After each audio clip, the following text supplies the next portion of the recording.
I don't know how he's done it, but Mike has created this group where everyone is just so supportive of everyone else.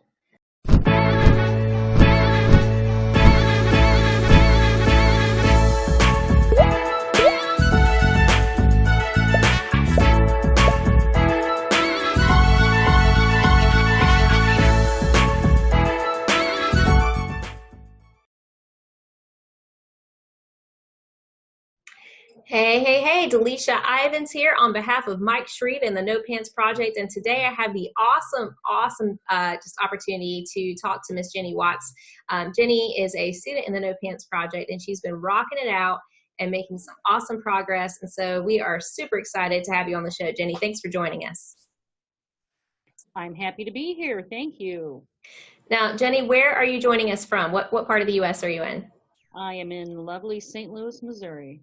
Oh, I love St. Louis. Okay, quick story, and then we're going to get into your interview. I drove through there when I was like 20, and I was super gullible. And I remember my friend telling me, he was like, did you know you can take an elevator up to the arch? And I was like, no, you can't. He was like, no, you totally can. And I was like, no, because it's an arch. So what would the elevator do? Go up like this and then around? I was like, oh no, that's not a real thing. But they were pranking me the whole time during this road trip. So this is why I was totally confused as to this arch. But you can really take an elevator. Is that what I understand? Yes, you can. There is an elevator that goes all the way to the top of the arch. How does that happen? Here's a fun fact. I've lived in St. Louis my entire life, and I've never been up in that elevator, and you will never get me up in it. You're just afraid it's just going to lean over. Like, I'm there. Yeah. Well, people who have gone up there say that it gets narrow toward the top, and then like you can actually feel the arch sort of swaying in the breeze. And I mean, yeah, no. Oh, no. Oh, that's crazy. Okay. Yeah. So let's get into it. All right. So, Jenny, tell me what it is that you do for your clients. Like, what is the superpower that you bring to the freelancing world and just help really save and empower your clients' businesses? What is it you do? I help businesses and authors create their best work by providing them with editing, proofreading, and writing services that help them eliminate distracting errors, help them connect better with their audiences, and help them project a positive image.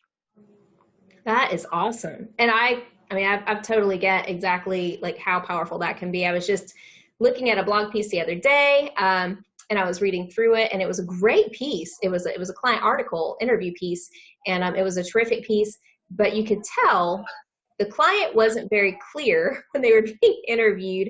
They were kind of jumping all over the place, and the author was just trying to do her best to keep up with them. And so that can create confusion. So if you are trying to put that piece out there to work with that, audience, and people are reading and they just stop and they're like, I don't even know. What are they saying here? Like, what is he even talking about? That can be distracting, and that's not a bonus to your brand, right? Or keeping with your brand identity. So being clear and concise and eliminating those errors, that is definitely a superpower. So how are you enjoying freelancing right now? You know what? I love it. It's great to be able to set my own schedule. Last week, it was the end of the month. All of my projects had kind of wound down for the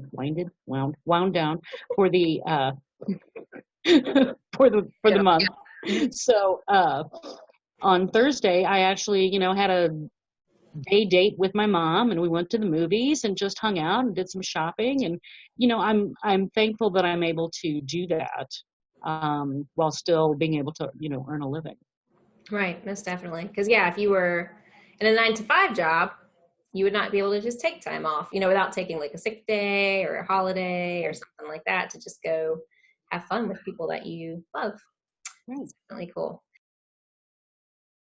So tell me a little bit about what are some of the goals that you have with freelancing as you're building your business, as you're growing your skill set. What would you like to do with all that? What I would like to do ultimately with my freelancing is to completely replace my income from when I had a 9-to-5 job. And I'm not there yet, but that's okay. I'm working toward it, and I'm feeling really good about my progress. So I think that is half the battle, quite honestly. So that's, that's a big goal of mine. I want to be able to not only, match that income or exceed it, but also as a freelancer, I don't have the same benefits as a traditional employee does. So, I have to save my own, retirement instead of, opting into an employer's 401k. So I want to be able to do that as well. And I want to be able to take some of the burden off of my husband. I was laid off from a traditional job back in 2016, and it took me forever to try and find another traditional job. And so he really picked up a lot of the slack around the house, and, financially speaking. So I want to be able to help him, recover some of that, not really money, but I want to be able to thank him, he needs a new lawnmower and stuff like that. So, I just want to be able to, contribute more to the household than I had been doing in the past couple of years. What's been crazy is that I'm a member of all these groups. And one of the common themes that I've seen among a lot of, women entrepreneurs and women-owned business owners is, how quickly can I retire my husband? How quickly can I move him to part-time? And I think that's a real thing for a lot of women. Even for myself, before I started freelancing, when I was working and my husband was working, I was working part-time and he was working full-time. And, he was just pulling in all the hours plus working on the side, doing side jobs and stuff like that. And I did that for 8 years. And I was like, golly, he is just busting it. And I just wanted to be able to give him a little time back. So we joke, his friends ask him all the time. They're like, so what's it like to be retired? He's like, oh, I love it. I sleep until 9. I was like, they just all look at me and they're like, how do we find more of you? And I was like, I don't know. But it's a nice thing. So now he gets to enjoy and spend time with the kids, stuff that he missed out on for a few years. And so I think that you're doing that. That's awesome. That's a really cool goal, Jenny, and more power to you. You'll definitely get there. As Mike says, you just need 5 clients at $2,000 a month. That's all you need. You are on track. So tell me a little bit about what you were kind of doing before freelancing. So before you started, you found your superpower before you started freelancing. What was life like for you, for your husband, for your family? Well, fortunately, in my previous 9-to-5 job, I worked from home. So I've been used to not wearing pants for a while. But I worked in PR, and after 8 years with my last company, almost 8 years, some clients left, and then I was laid off along with a couple of other people. And, I've got a lot of experience in communications and writing and editing, and I just had the hardest time finding a job. And then when I did, it wasn't what I wanted, and I got laid off from there 3 months later. Oh my God. So I kind of read the tea leaves, and then I stumbled upon the No Pants program, and I thought, you know what, I'm going to give this a whirl, because what have I got to lose? Yeah. So that's how I got into the No Pants program. That's crazy. You were only there 3 months. That's nuts. So Yeah. did you already know kind of what your superpower was going to be going into the No Pants project? No. Well, yes and no. When I started, I thought, I'm going to do writing, because I had a lot of experience writing, collateral materials for clients, brochures, and I managed website content and things like that. So I thought, well, that's what I'm going to do. And a lot of my experience was in the food and agriculture industries. So I focused on outreach to those companies because that's what I know. But then it dawned on me that just because I know it doesn't mean it's right for me. And that was really a revelation that came out of this program. And then last August, I saw a video with Katrina. Yeah, Katrina's interview. I remember that. I remember that post. That was super fun. It hit me like a ton of bricks. I thought, that is what I want to do. I want to be an editor, a proofreader. If I could sit at home all day with a stack of papers and a red pen, I'd be a happy camper. You know, I bet there are teachers who would hire you out right now to just sit there and circle all their kids' essays. I mean, they're up till 2 o'clock in the morning. That's a whole nother thing you could do. Yeah. So then I really started focusing more on editing and proofreading, and almost immediately I got 2 clients. Oh my gosh. And, they're not at the $2,000 a month retainer level, but they provide me with consistent work. I kind of consider them bread and butter clients. Yeah. Sure. And I'm perfectly fine with that. Plus, it's giving me more experience and more leverage to reach out to other people. Yeah, and I mean, you can totally, like, as you're building your portfolio and stuff and building that, you can just use those referrals and, get them to write some recommendations for you to build up to that $2,000 a month level. Whether it's for them or whether you use that to get other clients at that rate, totally doable. So you're already just kind of positioning yourself in that area, and got at least basic expenses and stuff covered, which is awesome. Yes. So how does your husband feel about all that? Is he excited? You know what? He is excited. And last year was my first full year of freelancing with my business that I set up. And, I did okay. And he was impressed that in the first year I was able to, make as much as I did. So that's a good thing. And I'm happy with my progress. And so far this year, I'm exceeding my income over the same period last year by about 45%. So I'm hoping that trend continues throughout the rest of the year. Oh, it will. It will. Just make it like second, third quarter. It's just going to start doubling a bit over that. You're good to go. I know. I've been seeing you put in the work. You've been doing amazing stuff. So speaking of doing the work and what your confidence is now, like you're already 45% over what you were making last year. What was your confidence like going into the No Pants program? Like when you bought the program, you bought the or you watched the webinar, you signed up, like what was going through your head at that time? I wasn't very confident. And quite honestly, I've struggled with that my whole life. I just never have felt that great about what I had to offer.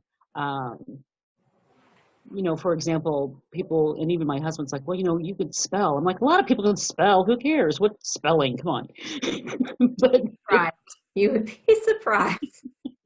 But, well, I know a lot of people can't spell. But, I have a friend who tries to type something on the computer, and Word doesn't even have suggestions for changes for him. So anyway, but I thought, that's what kind of superpower is that? But then working with the program and working in the program, I finally figured out, I have this to offer. It's like, you stack all of the things together. It's like all of the little things, and all the little things combine to make one great superpower, and so that's what I did finally. And, I am more confident in being able to say, yes, I can spell. And I can edit, and I can do all this other stuff, and this is my package for doing all of that. Yeah. So, so I've really become more confident in my abilities. And another thing that NPP has given me confidence to do is outreach, because as I mentioned earlier, I'm used to not wearing pants, right? So I don't get out much. And I really kind of, I'm more introverted. So I really prefer to kind of, just stay in my little hole, hang out here during the day with my dogs and just chill, But I've learned to, send those cold emails and talk to people on the phone who I've never spoken with before. And, it gets easier each time you do it. So, And I think for like a lot of people, like I tend toward, you wouldn't know it from these videos, but I tend to be more introverted myself. Like I like to hide in my office when I'm at home and work. But yeah, so for me, like even doing the cold emails and things like that, that was like a little, like I was kind of scared at first, but you're right. I mean, honestly, it's just mechanics. Like the more you do it, the more repetition, it just becomes a flow, and it allows you to kind of grow as a person, to step out of your comfort zone a little bit. And most importantly, to actually get results from doing that kind of stuff. So I'm assuming you did the cold emailing. That was through the Mike's Fast Client Getting Workshop, right? Yes. Yeah. And so just to clarify for those of you watching, so Mike's Fast Client Getting Workshop is actually a separate program. It's a bonus program. But when you join the No Pants Project core program, you get access to that as well. And that program is a kind of a mini program, and it's all about getting you started with clients fast. Hence the name, Mike's Fast Client Getting Workshop. All right, so let's talk about results. So you started freelancing, you started the fast client getting. So you're working with 2 clients right now. How quickly did you get those 2 clients once you kind of settled in on your superpower? Well, I'm working with other clients as well. Awesome. Just the 2 specific editing and proofreading clients is what I got pretty quickly after realizing in August that I wanted to focus on editing and proofreading. I already had one freelance client before I started No Pants, and that was kind of by accident. It was a former colleague of mine who had moved on to a different company, and she had just started in this new role, and part of her role was to manage a quarterly print magazine. And she reached out to me and she's like, I don't have time for this. And I'm new, so I don't know what's going on. Can you do this for me? And I'm like, okay. So that was about a year and a half ago, and I've been doing it ever since, every quarter. So that, that was a client that I had already worked with, but I do writing for them. I also do editing and proofing, for that magazine. So that's kind of involved, with my superpower already. So in August, when I, finally decided this is what I want to do, I think it was maybe 2 weeks later that I landed 2 clients. And I had just, and it wasn't, how do I want to say this? It wasn't the traditional No Pants process. I had joined a couple of organizations that are specific to editors and writers and things like that. And they have job listings. So I applied to a couple of those job listings. And that's how I got those jobs. I will say, however, that my outreach to them in response to their job posting was based on what I've been taught in No Pants. How to craft an email to someone, basically. Right. So even though it was, replying to a job posting as opposed to a cold outreach, No Pants absolutely helped in securing those clients. Hey, you know what? Whatever you can do to make it work for you, that's, having the freedom as a business owner and as a freelancer to make it work for you. I mean, that's what it's all about. I know Mike teaches like a lot of specific strategies, but they can work in tandem with other stuff that you're already doing. So that's really cool.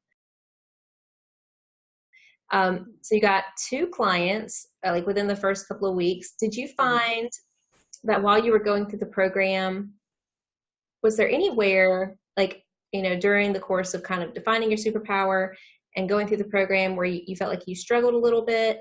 And if so, how did you overcome that? I struggled, when I first started, I struggled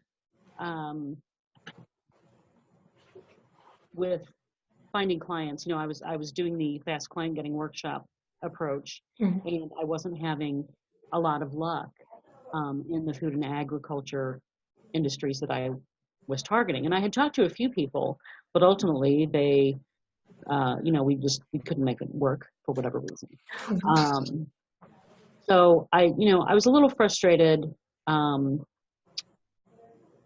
because I kept getting shiny object syndrome. And You know, there are a lot of different options and a lot of different approaches, as you mentioned, you know, that you can take. And, you know, everything kind of works in tandem. But you know, I found that I just had to finally say, okay, I need to just focus on one thing, because I was doing the No Pants project, trying to get through all of the work that's involved with that. And there is a lot of work involved with it. And then there's the Fast Client Getting Workshop, and there's the Happy Writer program, and there's all of these other things that kind of like, you know, ooh, shiny, ooh, shiny. And and I just had to say, okay, stop, focus. So yeah, I think I struggled just kind of trying to define myself, really. And I think that's what shiny object syndrome is all about anyway. You know, you're still trying to find yourself. So you're like, well, maybe this is the answer. Maybe this is the answer. And then when I saw Katrina's video, I was like, oh, that's the answer. So, yeah. And I laughed because I did the same thing. Like it was so funny because like last year or the year before last, Mike was rolling out programs. It seemed like once a month he would roll out a brand new program. And I was like, oh, that looks awesome. I'm going to buy that. I'm going to buy, and I would take the time to go through them all. And so it took me, like what I ended up doing at the end of the year last year, which was super fun, is I made a list of all the courses that I had purchased. And it was so long, like over the course of a year. And I was like, oh my word. I was like, I need to stop.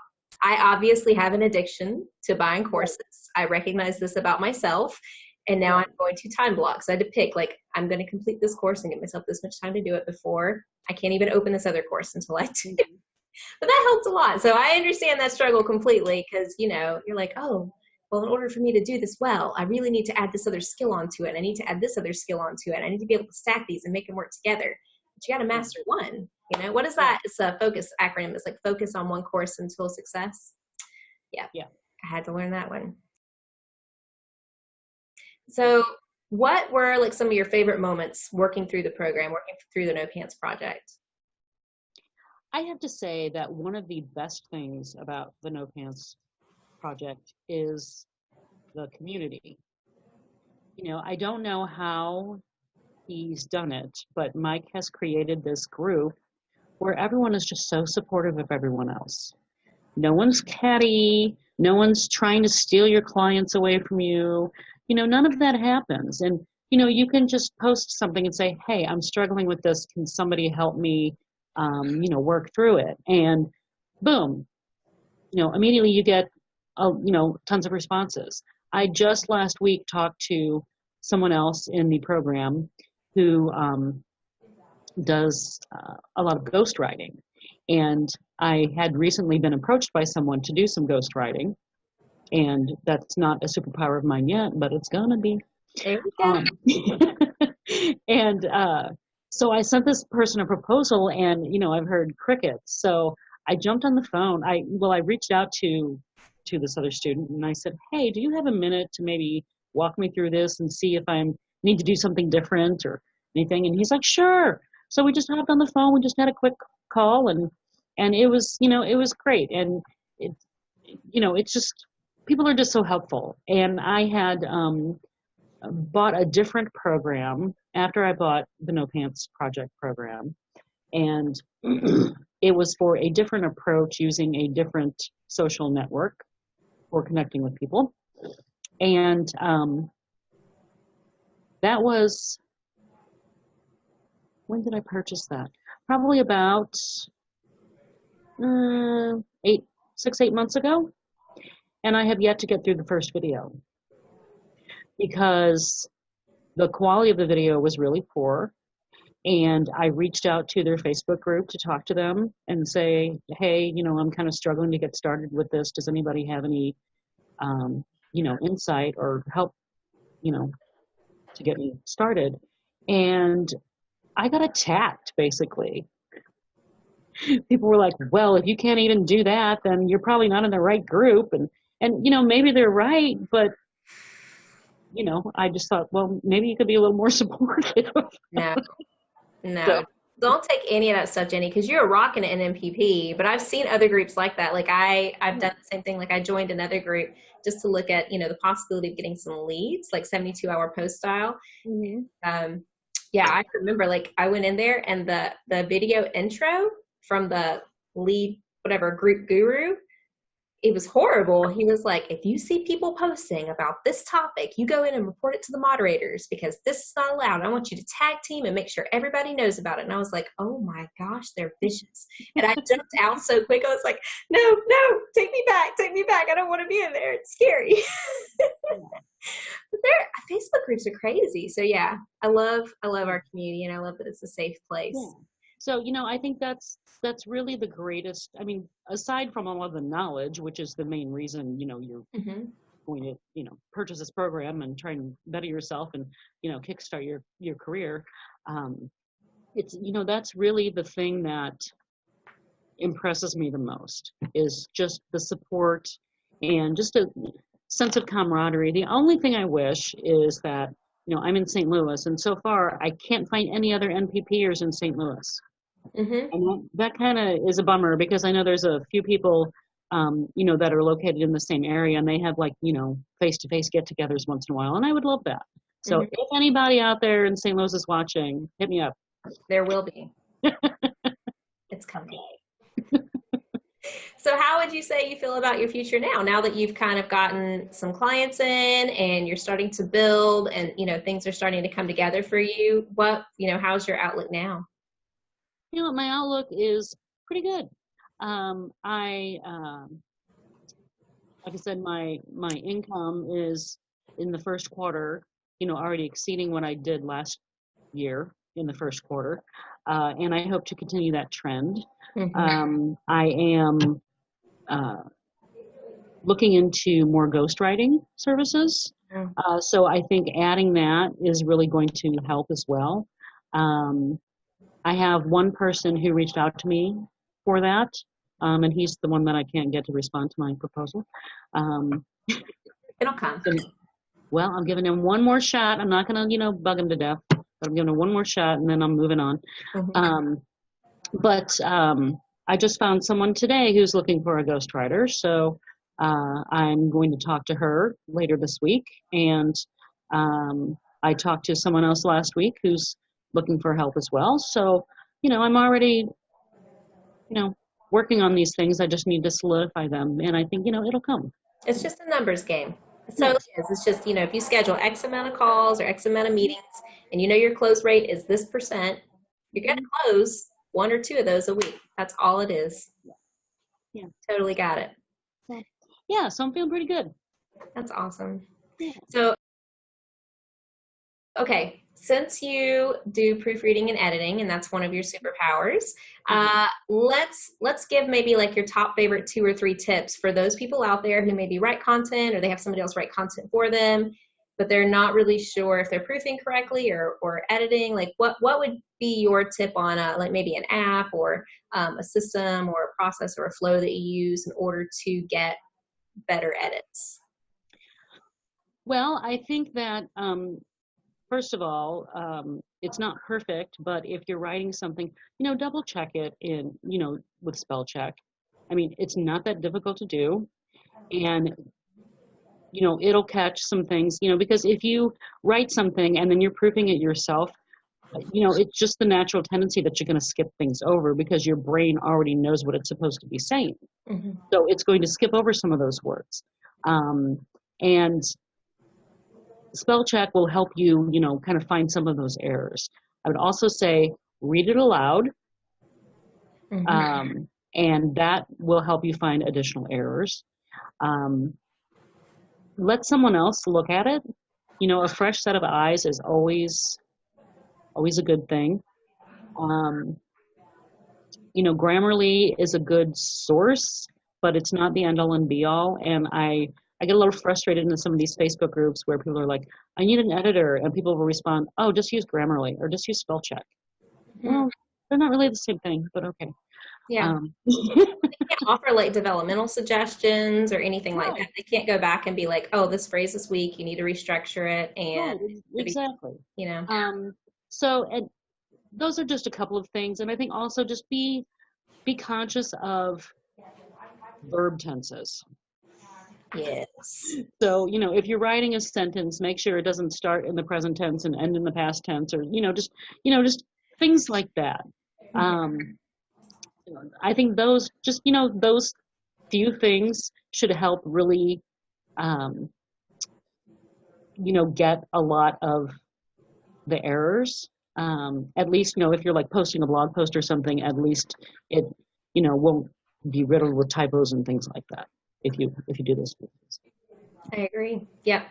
And I definitely think having an editor is a good thing to have, especially like if you're doing what I do and I try to edit my own stuff. I'm like, oh man, one of these days I'm going to get away from this. One of these days.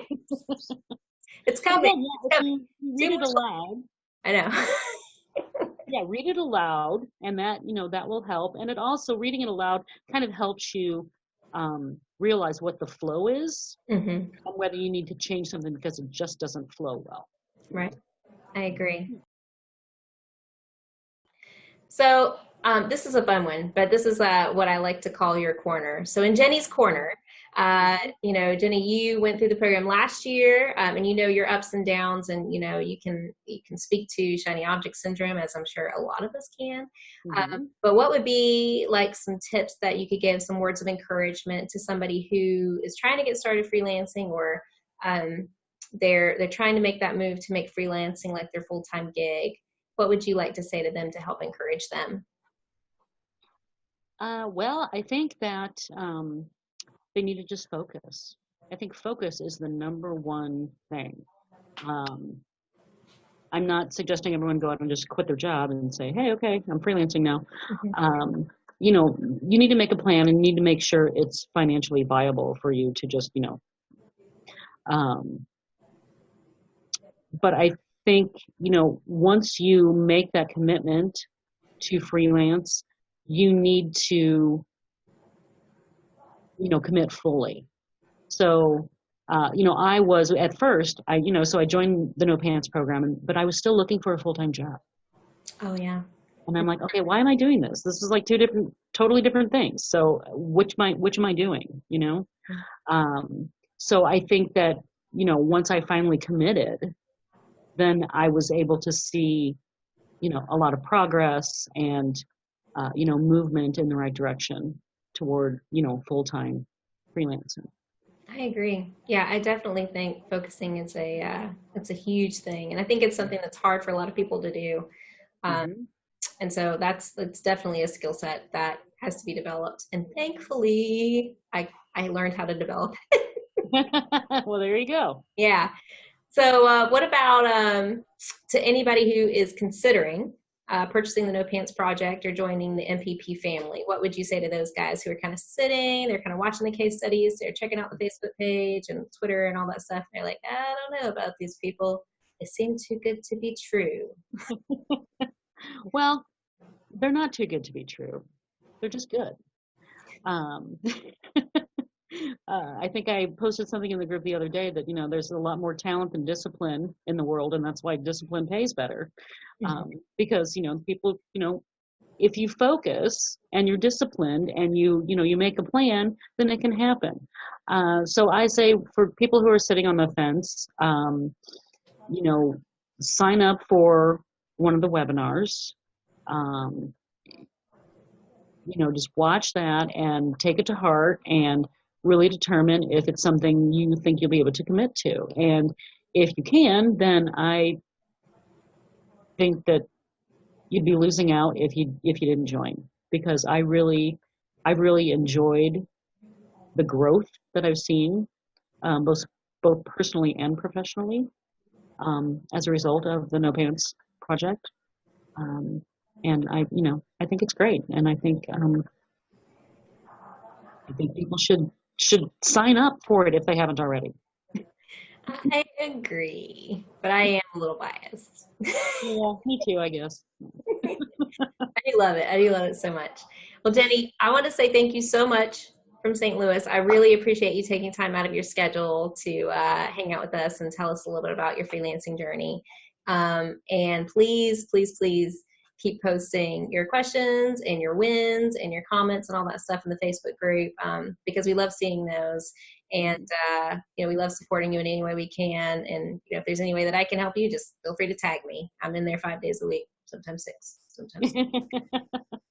Sounds great. Thank you so much. All right. Thanks, Jenny. You have a great rest of your day. You too.